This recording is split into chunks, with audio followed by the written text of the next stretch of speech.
오늘 마가복음 14번째 강의 설교 하나님과 동등한 권세를 가지신 예수님이란 제목으로 우리 같이 말씀 보겠습니다. 지난주에 예수님의 제자들이 예수님의 권능을 따라 많은 기적을 행하니 예수님의 이름이 많은 사람들에게 드러나게 되는 것을 살펴보았습니다. 어떤 이는 그가 엘리야라고도 하고 어떤 이는 선지자라고 하고 또 헤롯은 이 이야기를 듣고 내가 목배인 요한 그가 살아났다 말하는 것을 볼 수 있었습니다. 왜 헤롯은 예수님을 향해서 왜 세례 요한이 다시 살아났다고 말하는 것일까요? 세례 요한이 율법의 가르침을 들어서 자신의 동생 빌립의 아내인 헤로디아에게 장가든 것에 대해서 책망한 것을 알 수 있었습니다. 그럼에도 불구하고 헤롯은 요한이 의롭고 거룩한 사람으로 알고 있었기 때문에 함부로 대하지 못하는 것이죠. 그때 헤롯이 자기 생일에 갈릴리 지역을 담당하는 고위 관리, 천부장, 고관 대작을 불러다가 함께 잔치를 크게 벌입니다. 헤로디아의 딸이 들어와 춤추는데 헤롯과 그와 함께 앉은 자들을 기쁘게 하는 것이죠.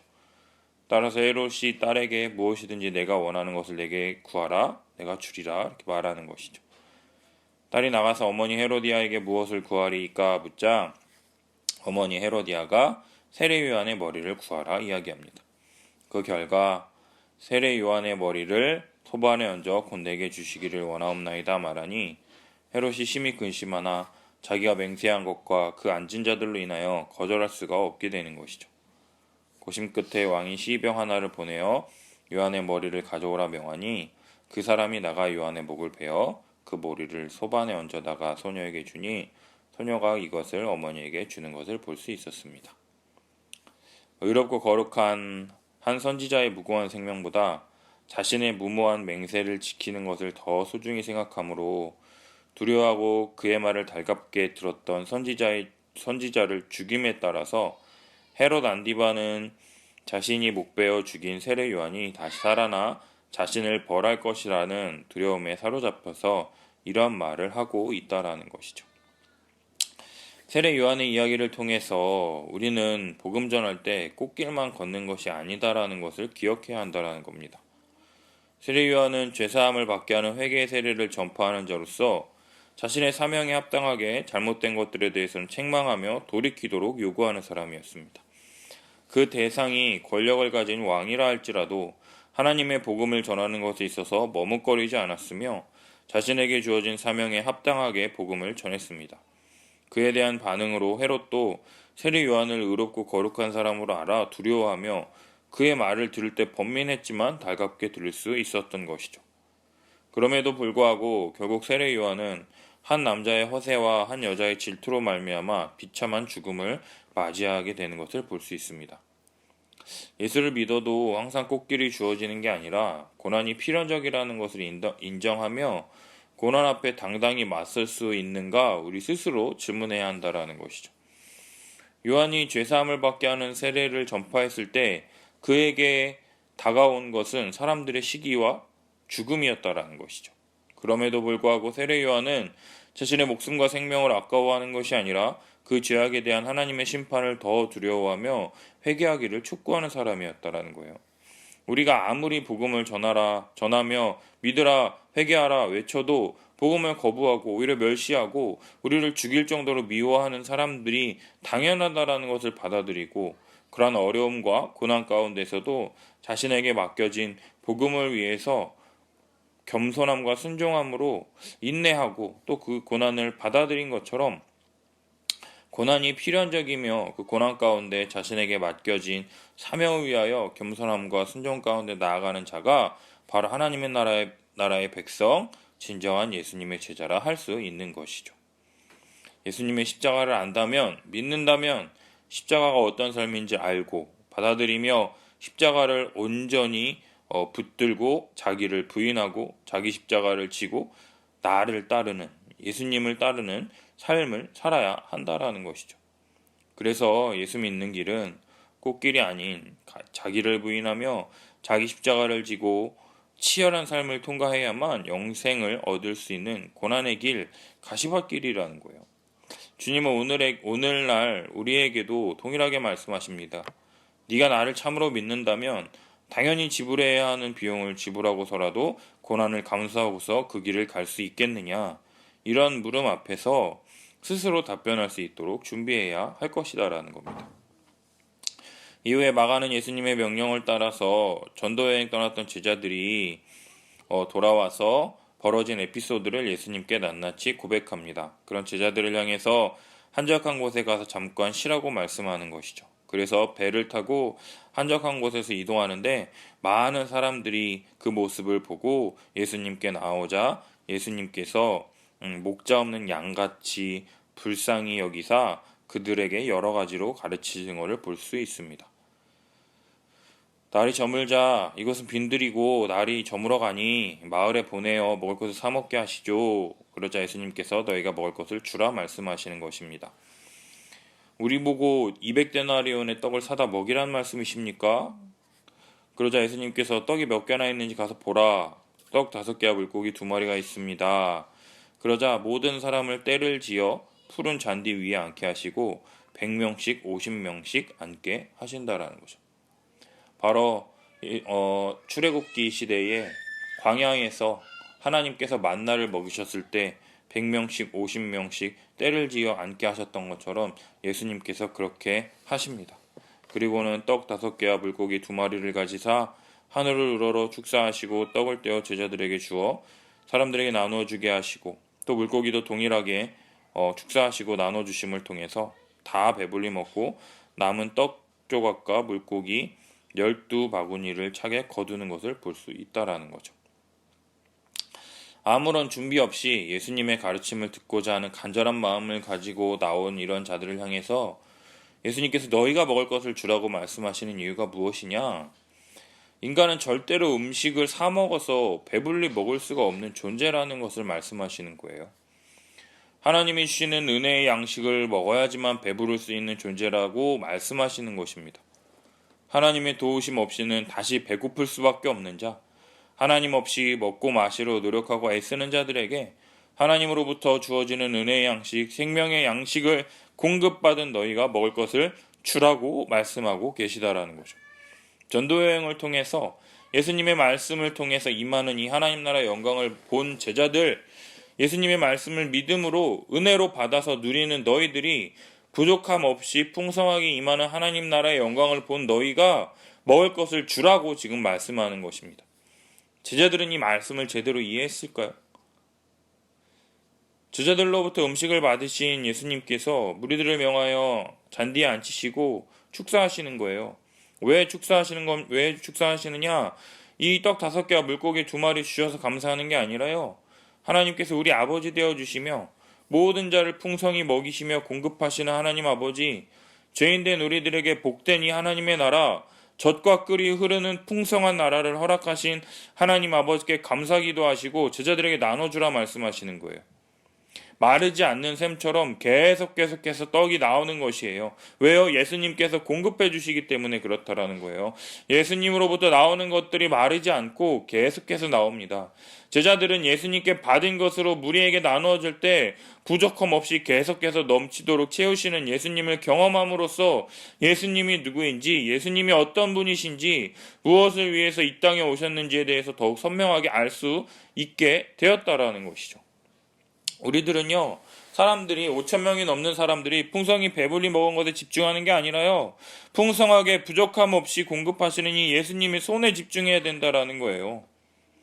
내게 가져오라고 말씀하시는 이 예수님이 끊임없이 공급해 주셔야지만 얻을 수 있는 결과라는 거죠.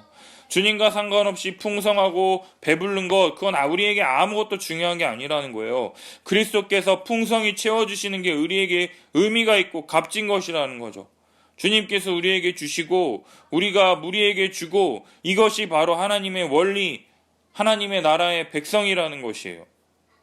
우리 주변에 목자 없는 양과 같이 갈 길 몰라 이러한 헤매이는 자들을 위해서 우리 죄 위하여 우리 죄를 사하여 주심으로 우리 같은 자를 하나님 나라에 들어가게 하시고, 또한 하나님 아버지께서 풍성히 공급하시고 왕노릇하시고 우리를 다스리시는 그 하나님의 나라 천국을 살아갈 수 있도록 우리에게 말씀을 주시고, 우리가 말씀을 먼저 받아 믿음으로 누리는 너희가 먹을 것을 주라고 우리에게 말씀하고 계시다라는 거죠. 우리에게 있는 것, 우리의 경험과 생각으로 가르칠 때는요, 떡 5개와 물고기 2마리 빈 고란밖에 우리 사람들에게 줄 수 없지만 생명의 떡이신 예수 그리스도의 십자가의 죽으심과 부활의 기쁜 소식, 복음을 전할 때 제자들이 떡을 떼어 나눠줄 때 마르지 않는 셈처럼 계속해서 나눠주었던 것뿐만 아니라 12바구니 차게 넘게 채웠던 것처럼 부족함이 없는 이 하나님의 나라, 자기 백성을 배불리 먹이시는 이 하나님의 나라를 우리도 경험하게 될 것이다라는 거예요. 이 놀라운 오병이어 사건 이후에요, 예수님께서 즉시 제자들을 재촉하사 자기가 무리를 보내는 동안에 배 타고 앞서 건너편 벳세다로 가게 하시고 무리를 작별하신 후에 기도하러 산으로 가십니다. 오병이어의 기적을 경험하고 난 뒤에 밥 먹고 나서 좀 소화도 시키고 좀 넉넉히 있다가 사람들을 돌려보내도 괜찮을 텐데 즉시 제자들을 재촉하시는 것을 볼 수 있습니다. 예수님 자신이 무리를 보낼 테니 너희는 배를 타고 건너편 벳세다로 가거라 말씀하십니다. 이렇게 제자들을 즉시 재촉하신 이유는 마가복음에서는 자세히 나와 있지 않지만 요한복음 6장 14, 15절로 기록되어 있는데요. 함께 읽겠습니다. 그 사람들이 예수께서 행하신 이 표적을 보고 말하되 이는 참으로 세상에 오실 그 선지자라 하더라. 그러므로 예수께서 그들이 와서 자기를 억지로 붙들어 임금으로 삼으려는 줄 아시고 다시 산으로 떠나 가시니라. 아멘.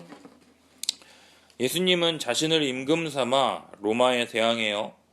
새로운 나라를 건설하려는 착각에 빠진 사람들에게 휩쓸리지 않으셨다라는 거예요. 예수님께서 이 땅에 오신 목적, 이 하나님의 나라는 믿음으로 말미암아 이 땅에 임하는 것이기 때문에 복음을 가르치시고 복음을 믿으라 말씀하시는 것이죠.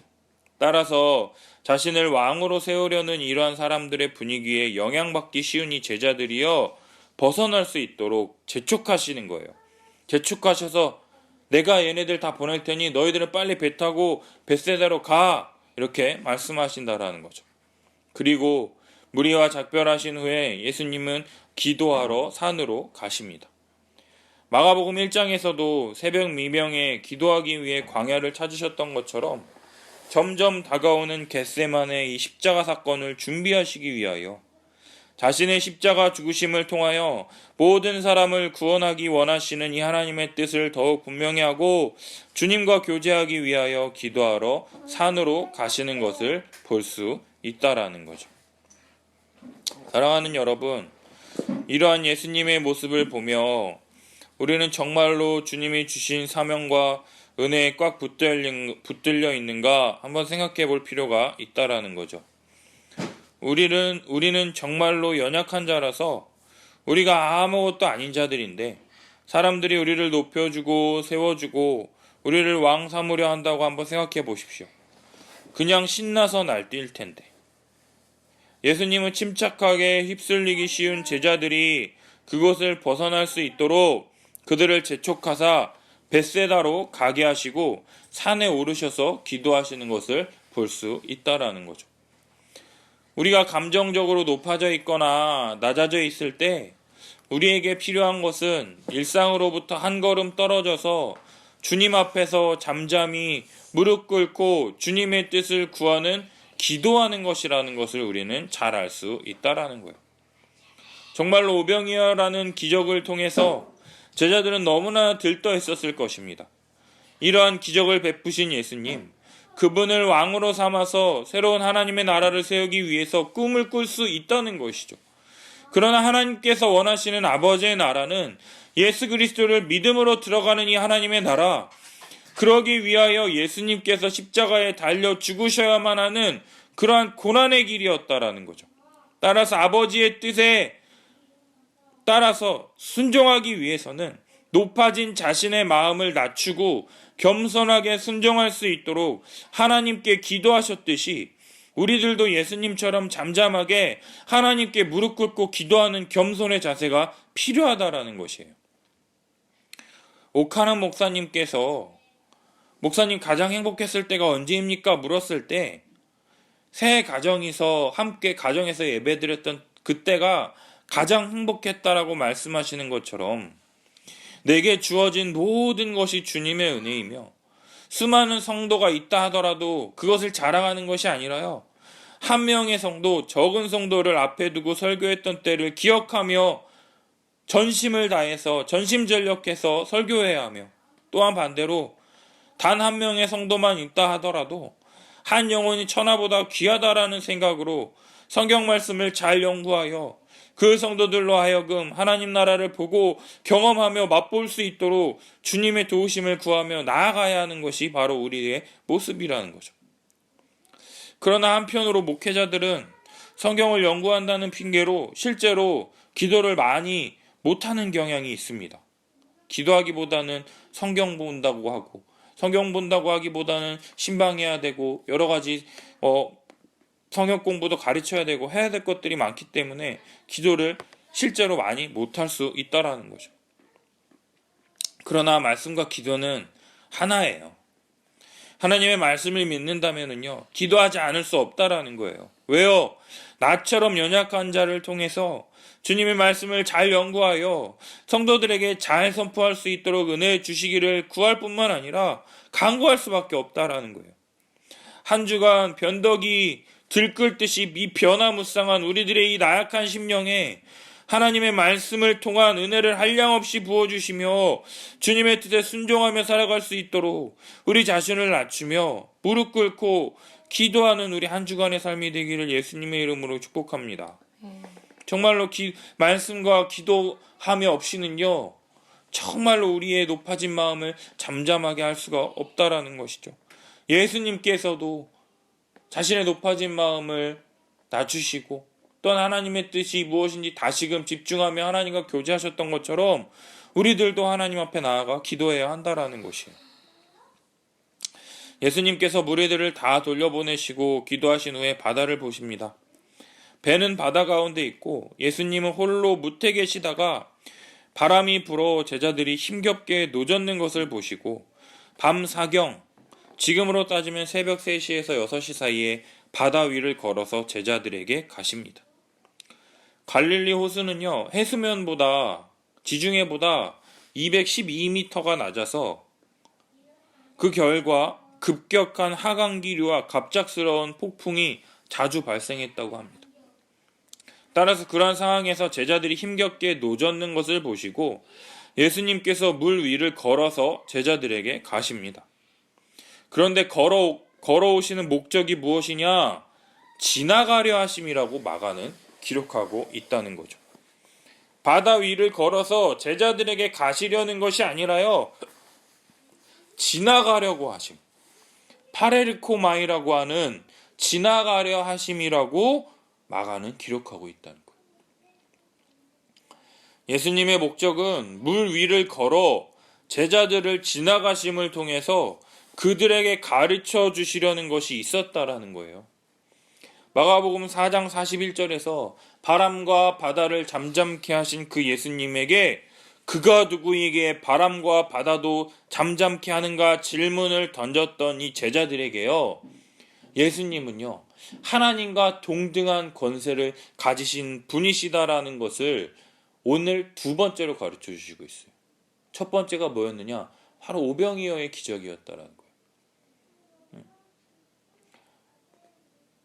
바람과 바다를 잠잠케 하시고 홍해를 건넌 다음에 그 광야에서 만나와 메추라기를 먹이셨던 그 하나님을 떠올린 것처럼 물 위를 걸어서 건너신 후에 광야에서 5,000명이 넘는 사람들을 풍성하게 먹이신 그 첫 번째 이적을 통해서 예수님이 정말 하나님과 동등한 권세를 가지신 그 하나님이라는 것을 깨달아 알 수 있도록 하셨을 뿐만 아니라 오늘 두 번째, 물 위를 걸어 지나가심으로써 자신이 누구이신지를 가르쳐 주시려고 했다라는 거죠. 제자들은 물 위를 걸어 자신을 지나가는 이 예수님을 보면서요, 출애굽기와 열왕기상에 나타난 여호와 하나님의 모습을 떠올려야만 했다라는 것이에요. 우리 출애굽기와 열왕기상 말씀을 같이 함께 읽겠습니다. 여호와께서 이르시되 내가 내 모든 선한 것을 내 앞으로 지나가게 하고 여호와의 이름을 내 앞에 선포하리라. 나는 은혜 베풀 자에게 은혜를 베풀고 긍휼히 여길 자에게 긍휼을 베푸느니라. 내 영광이 지나갈 때에 내가 너를 반석 틈에 두고 내가 지나도록 내 손으로 너를 덮었다가 여호와께서 그의 앞으로 지나시며 선포하시되 여호와라 여호와라 자비롭고 은혜롭고 노하기를 더디하고 인자와 진실이 많은 하나님이라. 열왕기상 있습니다. 여호와께서 이르시되 너는 나가서 여호와 앞에서 산에 서라 하시더니 여호와께서 지나가시는데 여호와 앞에 크고 강한 바람이 산을 가르고 바위를 부수나 바람 가운데 여호와께서 계시지 아니하며 바람 후에 지진이 있으나 지진 가운데에도 여호와께서 계시지 아니하며 또 지진 후에 불이 있으나 불 가운데에도 여호와께서 계시지 아니하더니 불 후에 세미한 소리가 있는지라. 아멘. 출애굽기에도 지나가게 하고 또 열왕기상에도 지나가시는데 이 동일한 이 단어 지나가신다라고 하는 이 단어 하나님이 모세 앞에 지나가시며 자신의 영광을 엿보게 하신 사건을 떠올릴 수 있고요. 엘리야에게 바위에 서 있으라고 하는데 그 이유가 뭐냐? 여호와께서 지나가시기 때문에 그렇게 한 것을 우리가 알 수 있다라는 거죠. 따라서 이 예수님은요, 제자들에게 지나가심으로써 이 구약에 나타난 이 하나님의 이 영광스러운 모습을 통해서요, 예수님 또한 초월적인 이 위엄을 가지신 이 하나님으로서 그들에게 능력과 위엄을 가지신 하나님이라는 것을 깨닫게 하시려고 물 위를 걸어서 지나가려 하신다라는 거예요. 그러나 제자들의 반응은 어떻습니까? 50절. 그들이 다 예수를 보고 놀라며 유령인가 하여 소리 지르는 것을 볼 수 있다라는 거죠. 예수님께서 원하셨던 반응은 물 위를 걸으시며 지나가시는 예수님을 보고서 모세에게 나타나셨던 하나님, 엘리야에게 나타나셨던 하나님, 욥기에 나타난 하나님의 영광스러운 이 현현의 모습을 떠올렸어야 했는데 제자들의 찐 현실 반응은 뭐냐? 헐, 웬 유령인가 하며 소리 지르는 것을 볼 수 있다라는 것이죠. 그가 홀로 하늘을 펴시며 바다 물결을 밟으시며 그가 내 앞으로 지나가시나 내가 보지 못하며 그가 내 앞에서 움직이시나 내가 깨닫지 못하느니라 라고 기록된 이 욥기의 말씀을 성취하고 계시다라는 거예요. 그러자 예수님께서 제자들에게 말씀하십니다. 안심하라, 내니 두려워하지 말라 말씀하시고 배에 올라 그들에게 가시니 바람이 그치는 것을 볼 수 있습니다. 두려워하는 제자들에게 예수님께서 기대하신 것은 바다 위로 걸어 그들에게 걸어오시는 예수님을 보면서 하나님과 동등한 능력을 가지신 진정한 하나님이신 것을 알아야 했으며 광야에서 12광주리를 떡으로 가득 채우시는 것을 통해서 광야에서 만나를 풍성히 먹이신 하나님의 모습을 떠올려 했으며 마지막까지 안심하라, 내니 두려워하지 말라라고 말씀하셨을 때 출애굽기 3장 14절 말씀을 떠올려야 했다라는 거예요. 출애굽기 3장 14절 보면 하나님이 모세에게 이르시되 나는 스스로 있는 자이니라 또 이르시되 너는 이스라엘 자손에게 이같이 말하기를 스스로 있는 자가 나를 너희에게 보내셨다 하라.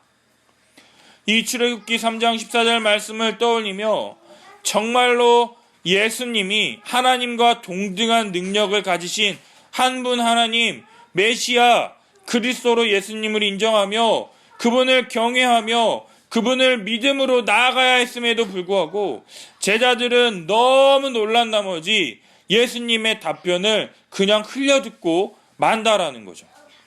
마가복음 4장 41절에서 그가 누구이기에 바람과 바다도 잠잠케 하는가 질문했더니 제자들의 질문에요. 에고 에이미 나이니라 나다 라고 대답하시는 하나님이시라는 것을 깨달아야만 했다라는 거예요. 그러나 그러한 예수님의 대답에 대해서 제자들은 귀담아 듣지를 못합니다. 오히려 제자들은 심히 놀랍니다. 그 이유를 52절 그들이 그 떡 떼시던 일을 깨닫지 못하고 도리어 그 마음이 둔하여졌음이라 마가는 지금 이야기하고 있다라는 거죠. 광야에서 만나를 먹이시고 풍성히 공급하셨던 이 하나님께서 신약의 예수 그리스도로 말미암아 부족함 없이 12광주리가 남도록 풍성히 공급하시는 동일하신 하나님이신 것을 나타내 보이셨음에도 불구하고 그리스도를 통해 나타나는 하나님의 충만한 영광을 보지 못하고 있다라는 것이죠. 나사렛에서 예수를 배척함으로 아무런 능력을 행하실 수 없었던 것처럼 예수님을 통해서 펼쳐지는 이 하나님 나라에 대한 무지함, 둔감함, 완악함을 통해서 예수님 옆에 있기는 하지만 아직도 예수님이 누구이신지 잘 모르는 연약한 상태에 있다라는 것을 알 수가 있다라는 거예요. 이사야 43장에 나 여호와가 말하노라 너희는 나의 증인 나의 종으로 택함을 입었나니 이는 너희가 나를 알고 믿으며 내가 그인 줄 깨닫게 하려 함이라. 나의 전에 지음을 받은 신이 없었느니라. 나의 후에도 없으리라. 나 곧 나는 여호와라. 나 외에 구원자가 없느니라. 이 말씀하셨던 거죠.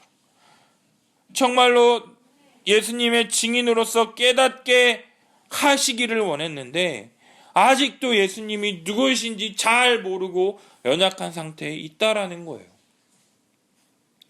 예수님께서 하나님의 아들로서 하나님의 나라를 이 땅에 임하게 하려고 오신 분으로서 모든 능력과 권세를 가지신 하나님의 아들 메시아라는 것을 믿어야 함에도 불구하고 아직도 제자들은 자신들의 눈과 귀가 닫혀서 보고 싶은 것만 보고 듣고 싶은 것만 듣는 그런 연약한 모습을 계속해서 지금 나타내고 있다라는 것이죠. 사랑하는 여러분, 우리들도 제자들과 같은 이러한 모습이 우리들 가운데 있지는 않습니까? 예수님께서 하나님의 아들로서 우리에게 위대한 능력과 은혜를 베푸셨음에도 불구하고 아직도 우리가 바라고 원하고 기대하는 것들에 눈이 멀어서 예수님이 우리에게 말씀해 주시려는 것에는 아무런 관심도 두지 않은 채 예수님의 행하신 그 일에 대해서 깨닫지 못하고 우리의 마음이 둔해져서 예수님의 말씀에는 관심조차 두지 않고 있는 우리의 모습들은 있지 않습니까? 오병이어의 기적을 통해서 부족함 없이 풍성하게 채우시는 이 하나님의 은혜를 너무나도 깨닫게 됩니다. 우리 함께하는 교회가 사례도 없이 내 가족이 주님의 은혜와 돌보심 아래 먹이시고 입히시는 하나님의 풍성한 은혜를 경험합니다.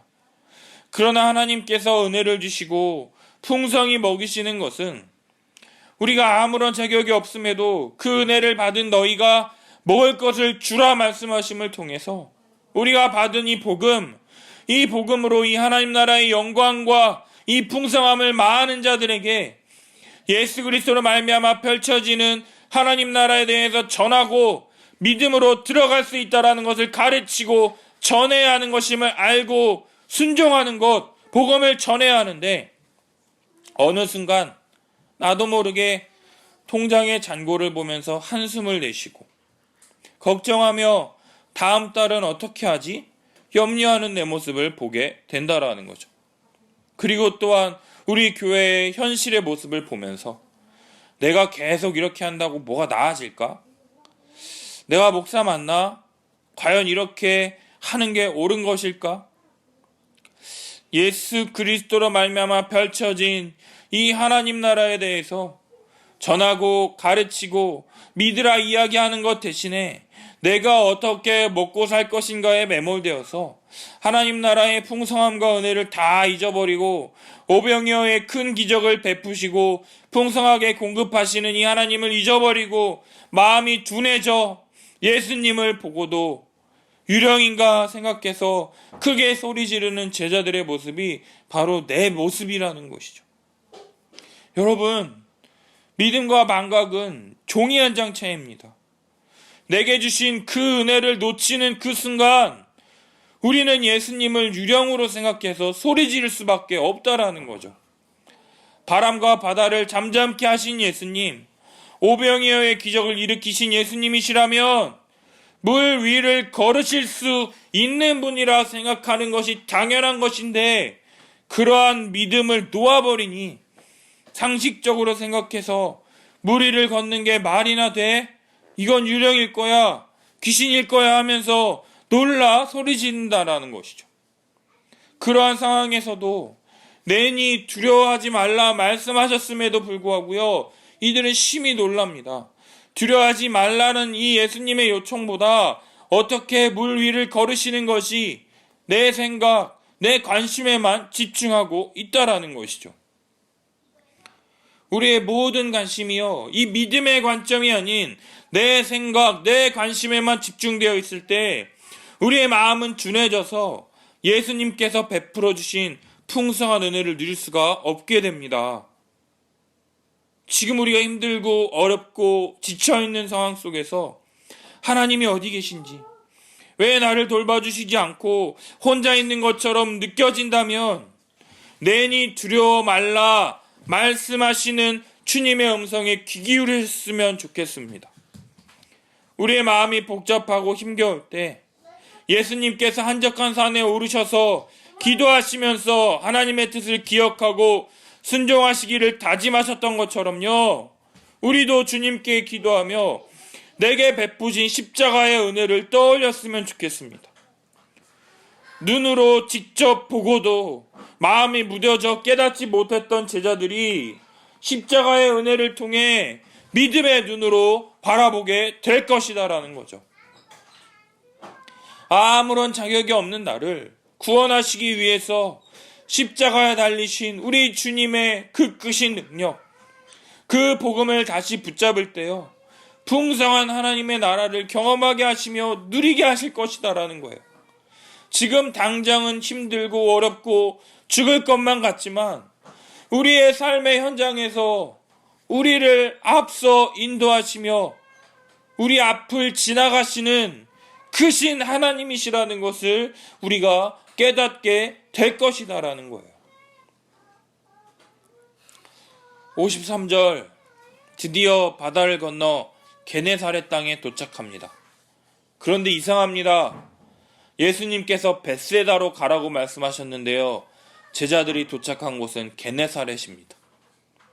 떡을 떼시던 일을 깨닫지 못하고 마음이 둔해진 제자들, 물 위를 걸어 지나가심을 통해서 하나님과 동등한 권세를 가지신 예수님이라는 것을 나타내 보이셨음에도 불구하고 마음이 둔해진 이 제자들, 그럼에도 불구하고 예수님은 제자들을 책망하지 않으시고 또한 그 일들을 깨달으라고 요구하지도 않으십니다. 오히려 그들을 포기하지 않고 계속해서 그들이 예수 그리스도를 통해 임하는 하나님의 나라를 이해할 수 있도록 계속해서 사역을 펼쳐나가십니다. 다시 처음부터 하나하나씩 새롭게 사역을 시작하시는 것을 볼 수 있다라는 것이죠. 게네사렛에 도착해서 배에서 내리니 사람들이 예수이신 것을 알고 온 지방을 뛰어다니며 예수께서 어디 계시다라는 말을 듣는 대로 병든 자를 침상째로 메고 나오니 아무데나 예수께서 들어가시는 지방이나 도시나 마을에나 어디든지 심지어 병자를 시장에 두고 예수께서 그의 옷가에라도 손을 대게 하시기를 간구하니요, 손을 대는 자는 다 성함을 얻게 되는 것을 볼 수 있다라는 거죠. 예수님께 나음을 얻기 위해서 나오는 이 게네사렛 사람들은요, 예수님이 어떤 분이시며 우리를 위해 어떠한 일을 행하셨는지에 대해서는 전혀 관심이 없고요, 오직 자신들을 고쳐주실 수 있는 능력을 가지신 분이라는 믿음만을 가지고 예수님께 나옵니다. 예수님이 어떠한 분이신지를 알고 믿는 온전한 믿음이 아니라요, 자신들을 고치실 수 있는 능력이 있으신 분이라는 이러한 자신들의 필요와 이기적인 욕심에 따른 믿음으로 예수님께 나오는 자들과 하나님의 아들로서 하나님과 동등한 권세를 나타내 보이셨음에도 불구하고 마음이 둔하여짐으로 깨닫지 못하는 이 제자들의 믿음 없는 모습이 공통적으로 나타나며 본문을 마치게 된다라는 거예요.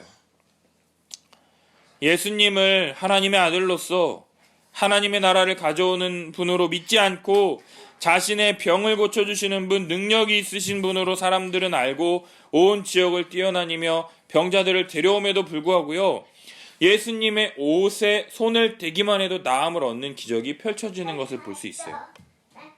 그러나 병 고쳐주시는 것 그 이상을 행하실 수 있음에도 불구하고 그들은 병 고쳐주시는 것 외에는 다른 것을 구하지 않는, 아니요, 구하지 못하는 것을 볼 수 있다라는 거예요. 사랑하는 여러분, 우리들의 최종적인 목적은요, 병이 낫는 것이 아니라 예수 그리스도를 믿음으로 우리의 죄의 문제가 해결되어 하나님 나라에 들어가 구원을 얻는 것입니다.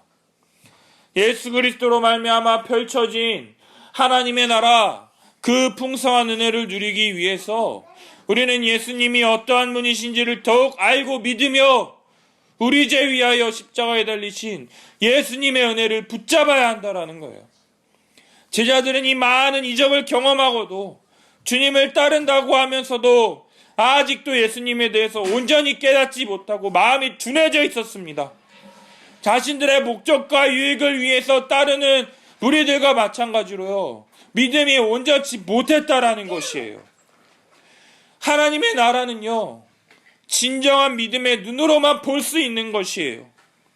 교회만 오래 다녔다고 나는 믿고 있다라는 건 확실하게 붙드는 그 믿음이 아니라요, 예수 그리스도에 대해서 그분이 누구이시며 우리를 위해 어떠한 일을 행하셨는지를 온전히 알고 믿어야 할 뿐만 아니라 예수님께서 우리를 하나님의 나라로 이끄신다라는 것에 전적으로 동의하고 그것을 믿는 대로 사는 것까지, 그것에 나의 모든 전 인생을 걸어서 그것이 아니라면 지옥 간다 한다 할지라도 그것에 내 모든 것을 거는 것이 바로 믿음이라는 것이죠. 지식만 가지고 그것을 믿음이라 하지 않고 내 신앙 경력, 내 열심을 믿음이라 하지 않고 오직 예수 그리스도를 믿는 믿음, 의지하는 믿음, 그분만을 자랑하는 믿음을 진짜 믿음이라고 할 수 있는 것이라는 거예요. 그럴 때 우리의 마음이 둔해지지 않고 깨어 예수님을 하나님과 동등한 권세를 가지신 능력의 하나님으로 바라볼 수 있게 된다라는 거죠. 그럼에도 불구하고요, 예수님은 제자들을 포기하지 않으시고 다시금 믿음에 대해서 차근차근 가르치시는 것을 볼 수 있습니다. 왜 예수님께서 참된 믿음이 아닌 이 사람들에게 다시금 병을 치료하시는 줄 아십니까? 예수님의 나라로, 예수님이 이 땅에 오심을 통해서 죄와 사망의 권세가 물러가고 병고침을 얻으며 나음을 입으며 그러한 하나님의 나라가 임하였다라고 하는 것을 다시 처음부터 시작하시는 것이에요. 예수님께서 왜 이 땅에 오셨는지 그것을 알고 믿고 순종하는 것이 우리들에게 필요하다라는 것이에요. 이것을 다 안다고 해도요, 연약한 우리들은 흔들릴 수가 있어요. 그럼에도 불구하고 우리 주님은요, 우리가 참된 믿음을 갖도록 도우시며 인도해 주실 것이다라는 것을 믿으며 포기하지 않고 나아가는 참된 믿음이 필요하다라는 거예요. 어떻게 우리 주님을 믿을 수 있는가? 내니 두려워하지 말라라고 하는 이 주님의 말씀을 신뢰하며 오늘도 주님을 닮고 순종하는 마음으로 나아가는 우리 함께하는 교회 성도들이 되기를 예수님의 이름으로 축복합니다. 우리 함께 기도했으면 좋겠어요. 정말로 우리가 마음이 분주하고 답답할 때 잠잠히 주님께 무릎 꿇으며 기도하며 주님의 음성을 들을 수 있었으면 좋겠습니다. 정말로 두렵고 무엇이 옳은지, 무엇이 옳은 것인지 알 수 있지만 너무나도 연약해서 쉽게 넘어지고 쓰러지는 우리들에게 정말로 내니 두려워하지 말라라고 하시는 그 주님의 음성에 귀 기울일 수 있도록 우리 함께 기도했으면 좋겠고요. 두 번째로, 우리보다 앞서서 지나가시는 여호와 하나님을 신뢰하며 그분을 의지하며 믿음으로 나아갈 수 있도록 기도했으면 좋겠어요. 우리의 상황과 우리의 환경에 집중해서 매몰되는 것이 아니라 나보다 먼저 앞서서 일하시는 우리 주님을 바라볼 수 있도록 우리의 눈을, 고개를 들었으면 좋겠어요. 그리고 이러한 사람들처럼 자신들의 필요를 채우기만을 위해서 예수님께 나오는 자들이 아니라요.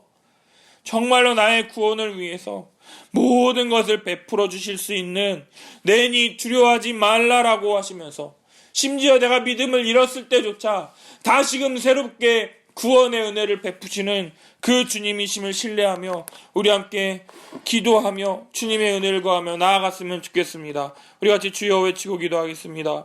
주여